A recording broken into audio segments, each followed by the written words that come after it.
আসসালামু আলাইকুম ওয়া রাহমাতুল্লাহ। আলহামদুলিল্লাহ ওয়াসসালাতু ওয়াসসালামু আলা রাসূলিল্লাহ, আম্মা বাদ। প্রশংসা আল্লাহ সুবহানাহু ওয়া তাআলার জন্য। আলহামদুলিল্লাহ, দুরূদ সালাম বর্ষিত হোক প্রিয় নবী মুহাম্মদ রাসূলুল্লাহ সাল্লাল্লাহু আলাইহি ওয়াসাল্লামের প্রতি। আজকে সংক্ষিপ্ত পরিসরে একটি বিষয় আলোচনা করব, সেটা হচ্ছে প্রতিবেশীকে হাদিয়া দেওয়া, উপঢৌকন পাঠানো, গিফট করা। এই বিষয়টি নিয়ে সংক্ষিপ্তভাবে আলোচনা করার চেষ্টা করব। তৌফিক ইল্লা বিল্লাহ। রাসূল সাল্লাল্লাহু আলাইহি ওয়াসাল্লাম বলছেন, আদাবুল মুফরাদে হাদিস বর্ণিত হয়েছে 594 নম্বর হাদিস। রাসূল সাল্লাল্লাহু আলাইহি ওয়াসাল্লাম বলছেন,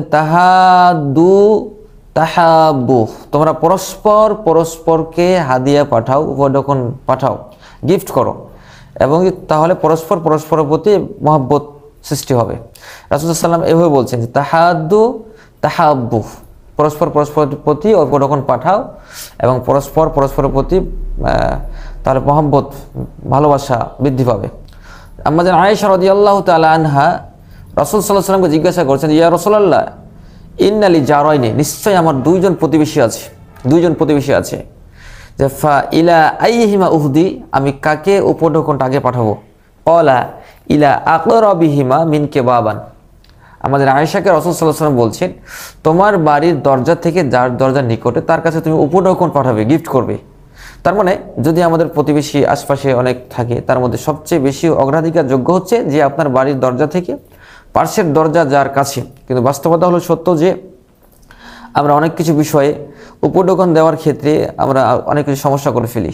নিকটের কাউকে না দিয়ে দূরবর্তী কারোর সাথে সম্পর্ক বজায় রাখার বেশি চেষ্টা করি, কিন্তু এটা সুন্নাহ বিরোধী।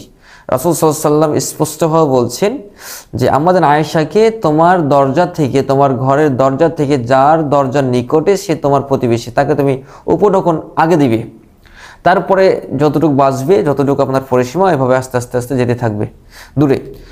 রাসূল সাল্লাল্লাহু আলাইহি ওয়াসাল্লাম প্রতিবেশীকে উপঢৌকন করার ক্ষেত্রে 2-3টি হাদিস যদি আমরা উপস্থাপন করতে পারি, তাহলে সেখান থেকে 4টি বিষয় আমরা বুঝতে পারবো।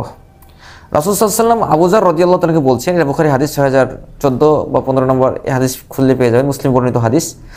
আল্লাহ রাসূল সাল্লাল্লাহু আলাইহি ওয়াসাল্লাম আবু যারকে বলছেন, ইয়া আবু যার, ইজা তাবাখাত মারাকাতান ফাআকসির মাহা।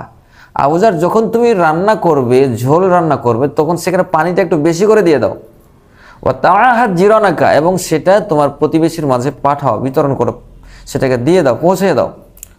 রাসূল সাল্লাল্লাহু আলাইহি ওয়াসাল্লাম অন্যত্র বলছেন যে ওয়াইদা সনাতা মারাকাতান ফাআকসির মাহা, যখন তুমি ঝোল রান্না করবে সেখানে পানি বেশি করে দাও। সুম্মা উনজুর, অতঃপর লক্ষ্য করো, আহলে বাইতিন, তোমার জিরানিকা, তোমার আশপাশে থাকা তোমার প্রতিবেশীদের মাঝে, আহলে বাইত যারা রয়েছে তোমাদের আশপাশে বসবাস করছে, এদের প্রতি লক্ষ্য করো। ফাআসিবহুম মিনহু, এবং সদিচ্ছা সহকারে সেটা পৌঁছে দাও। বিল মারুফিন, সদিচ্ছা সহকারে সেটা পৌঁছে দাও। এটা রাসূল সাল্লাল্লাহু আলাইহি ওয়াসাল্লাম বলছেন। তারপরে রাসূল সাল্লাল্লাহু আলাইহি ওয়াসাল্লাম আরও বলছেন যে ইদা তবাখতা মারাকাতান ফাআকসির মারাকাতান, যখন রান্না করবে ঝোলটা বেশি করে দিয়ে দাও। ও তাআহাদ জিরানাকা, প্রতিবেশীর কাছে পৌঁছাও। আও আকসিম ফি জিরানাকা, অথবা ভাগ ভাগ করে দাও, মানে বন্টন করে দাও সুন্দরভাবে তার প্রতিবেশীদের মাঝে। রাসূল সাল্লাল্লাহু আলাইহি ওয়াসাল্লাম এভাবেই আমাদেরকে বলেছেন যে প্রতিবেশীদের হক কিভাবে আদায় করতে হয়। আমরা অত্র 3টি হাদিস থেকে আমরা বুঝতে পারি যে প্রতিবেশীর কাছে রাসূল সাল্লাল্লাহু আলাইহি ওয়াসাল্লাম প্রতিবেশীর জন্য 4টি কাজের কথা বললেন। তার মধ্যে একটি কাজ হচ্ছে প্রতিবেশীর কাছে আপনাকে আমাদের উপঢৌকনগুলো পৌঁছাতে হবে, এটা 1। 2 নম্বর, রাসূল সাল্লাল্লাহু আলাইহি ওয়াসাল্লাম বলছেন প্রতিবেশীর প্রতি লক্ষ্য রাখতে হবে, সে পেট পাচ্ছে কিনা সে বিষয়টা লক্ষ্য রাখার কথা রাসূল সাল্লাল্লাহু আলাইহি ওয়াসাল্লাম বলছেন। 3 নম্বর বিষয়, রাসূল সাল্লাল্লাহু আলাইহি ওয়াসাল্লাম বলছেন সদিচ্ছা সহকারে প্রতিবেশীর কাছে আপনার উপঢৌকন পাঠাতে হবে। মনের মধ্যে কোনো কার্পণ্যতা রাখা যাবে না, যে আমি দিয়ে দিলাম, দিয়ে দেওয়ার পরে বলছি এতগুলো দিতাম না, হয়তো বা একটু কম দিতাম, এরকম যেন কোনো কিছু না থাকে। আপনি যতটুকু আপনার সদিচ্ছা সহকারে, আত্মিক তৃপ্তি সহকারে আপনি পাঠাবেন। 4 নম্বর, রাসূল সাল্লাল্লাহু আলাইহি ওয়াসাল্লামের এই হাদিস থেকে বোঝা যায় যে যখন আপনি দিবেন সেটা ভাগ ভাগ করে দিবেন। আপনার নিজ ভাই, ভাতিজা, আরও যারা আশপাশে থাকে, এদের সবার মাঝে আপনি ভাগ করে দিবেন। অনেকগুলো বাটি অনেকে ভাগ করে, এরকমভাবে ভাগ করে দিতে হবে যে এটা হচ্ছে আমার ভাইয়ের জন্য, এটা আমার বোনের জন্য, এটা আমার চাচির জন্য, বা এটা আমার দাদির জন্য। এইভাবে করতে করতে আমার এটা মায়ের জন্য, বাবার জন্য, সবার জন্য আলাদাভাবে সুন্দরভাবে ভাগ ভাগ করে দেওয়ার কথা রাসূল সাল্লাল্লাহু আলাইহি ওয়াসাল্লামের হাদিস থেকে আমরা বুঝতে পারি। এরপরে প্রশ্ন হতে পারে যে যদি প্রতিবেশী আশপাশে থাকা বাড়িটা যদি অমুসলিম হয়, হিন্দু হয়, বৌদ্ধ হয়, খ্রিস্টান হয়, এদের ক্ষেত্রে কি করতে হবে?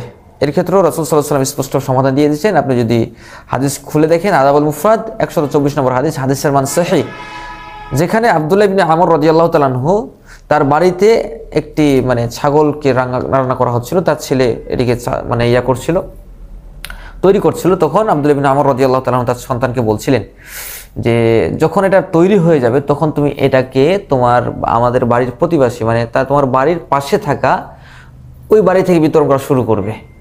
তো তার সন্তান বলছে, আল্লাহ আপনাকে সংশোধন করুক, আপনি কি বলছেন এটা? অথচ সে তো ইয়াহুদি, সে তো মুসলমানদের দুশ্মন, শত্রু। তো আব্দুল্লাহ ইবনে আমর রাদিয়াল্লাহু তাআলা তিনি বলছেন যে রাসূল সাল্লাল্লাহু আলাইহি ওয়াসাল্লাম আমাকে এইভাবেই উপদেশ দিয়েছেন, আমি এইভাবেই উপদেশ দিতে শুনেছি। তার মানে কি বোঝা যায়? অত্র হাদিস থেকে বোঝা যায় যদি আপনার পাশে থাকা ব্যক্তির যদি অমুসলিম হয়, তবে আপনার যেটা অধিকার, যেটা প্রতিবেশী হিসাবে যেটা অধিকার, আপনি যারা রান্না করবেন সেটা তাকে রান্নার একটা অংশ তাকে পৌঁছাতে হবে, যেটা সে ভক্ষণ করতে প্রস্তুত, এরকম কিছু। তো রাসূল সাল্লাল্লাহু আলাইহি ওয়াসাল্লাম এত সুন্দরভাবে প্রতিবেশীর হাদিয়াকে দেওয়া নেওয়া নিয়ে এরকমভাবে অনেক কিছু কথা বলেছেন। আল্লাহ সুবহানাহু ওয়া তাআলার কাছে এই দোয়া প্রার্থনা করছি, আল্লাহ তাআলা যেন আমাদেরকে প্রতিবেশীর হক, বিশেষ করে লেনদেনের ক্ষেত্রে, বিশেষ করে এই খাবার দাবারের বিষয়ে, যাতে করে প্রতিবেশীর হকটাকে আমরা আদায় করতে পারি। আল্লাহুম্মা আমিন। আসসালামু আলাইকুম ওয়া রাহমাতুল্লাহ।